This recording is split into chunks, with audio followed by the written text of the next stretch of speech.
Muy buenos días, mi nombre es Juan Fernando Sánchez, estudiante de la Universidad Nacional de Colombia en la asignatura Sistema Político Colombiano.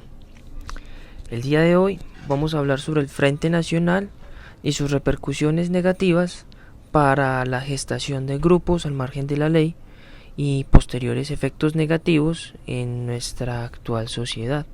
Para esto, hoy tenemos una invitada que es Marilyn Tatiana Sánchez, mi hermana, que nos va a compartir sus apreciaciones sobre este acontecimiento político en la actualidad. Para ello es necesario dar una definición formal de lo que es Frente Nacional.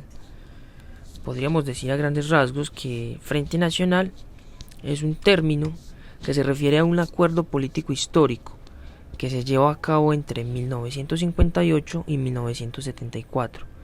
En este periodo, los partidos políticos tradicionales, el liberal y el conservador, llegaron a un acuerdo para compartir el poder en el país, después de décadas de conflictos y violencia.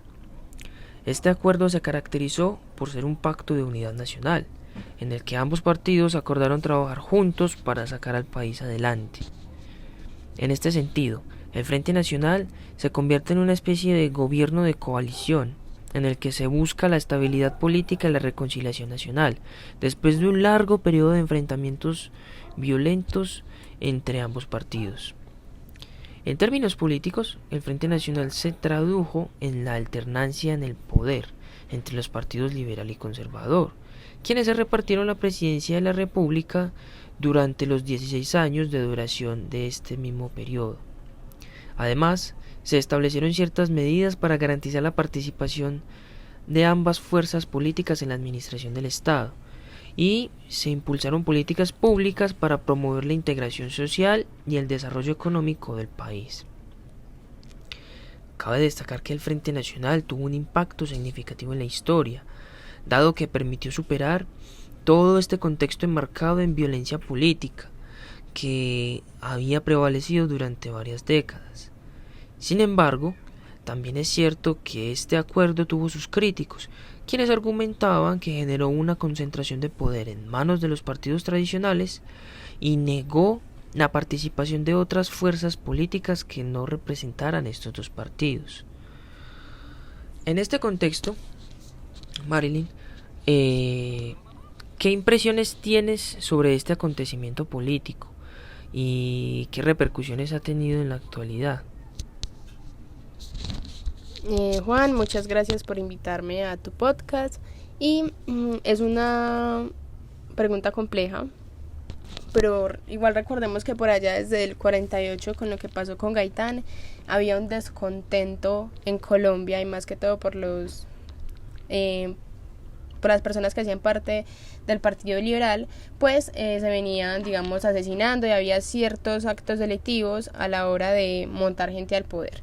Entonces, desde mi sentir, en cualquier acto democrático es necesario escuchar a la oposición y las inconformidades que manifiesta el pueblo. Al solo estar liberal y conservador, pues obviamente se empezaron a cosechar un sinfín de guerrillas y malestares sociales, ¿cierto? Bueno, algo, digamos, con relación a la actualidad es el tema del ELN, que para mí es la única guerrilla pues que aún sigue en pie, y eso me da a entender que aún a pesar de que esté financiada por temas de narcotráfico y demás, aún para ellos existe una inconformidad, aún es necesario que el país sea escuchado, que los pobres sean atendidos, que desde abajo se pueda gobernar.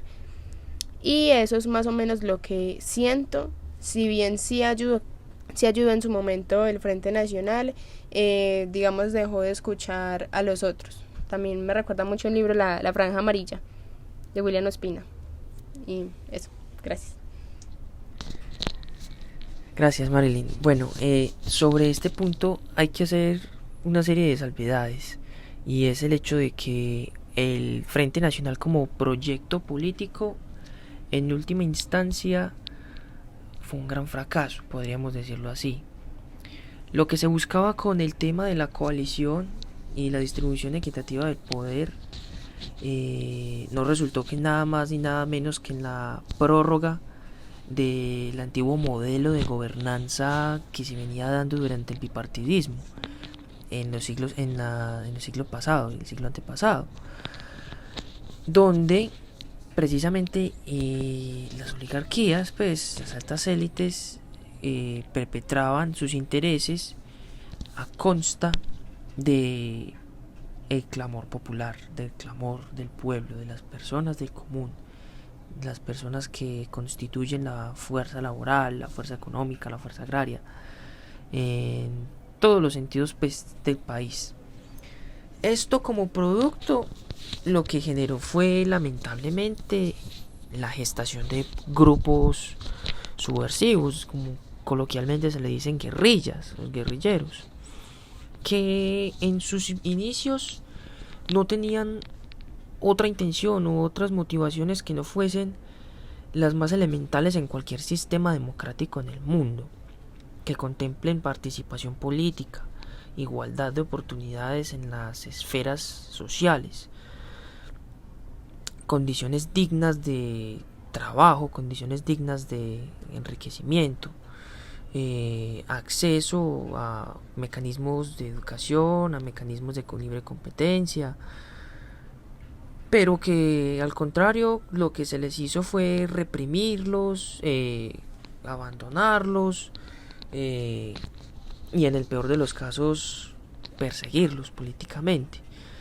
A partir de este contexto de represión y de falta de acercamiento por parte de los dirigentes del Frente Nacional hacia los campesinos, en este caso las personas del común, se gestan varios grupos subversivos. Entre los más populares podemos hablar de las FARC, originadas en el año 1964 en el Tolima, compuesta especialmente por campesinos y obreros que tenían amplias ideologías también socialistas, como era de moda en aquel entonces.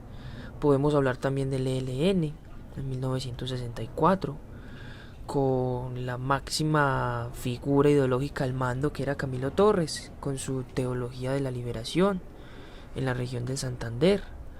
Podemos hablar también del EPL de 1967, con profundas inclinaciones hacia el pensamiento socialista maoísta, con un amplio apoyo y con un amplio financiamiento por parte de Cuba. Tuvieron su origen en la región del Córdoba. Y podríamos hablar también del M-19 en el año 1970, originado en la capital del país, en Bogotá. Entonces, el surgimiento de todos estos grupos al margen de la ley es a partir del clamor popular, la falta de acercamiento, como el estancamiento que representó finalmente el Frente Nacional para ofrecer una salida, ofrecer una verdadera transición democrática, una verdadera transición incluyente en todos los sectores de la sociedad, y que por el contrario ofreció masacres, asesinatos, secuestros, desapariciones sistemáticas, todo producto finalmente del accionar bélico de estos grupos al margen de la ley, en su clamor por ser escuchados, en aras de las puertas del Estado, que eso lamentablemente, pues hoy por hoy, si lo ponemos en un escenario directo, pues son más bien pocos los espacios que se ofrecen. Y de esta manera pues damos por terminado este podcast. Agradezco, Marilyn, tu apoyo en él, tu intervención. Muchas gracias, Juan, por la invitación. Y de esta manera pues eso sería todo. Feliz día, hasta luego.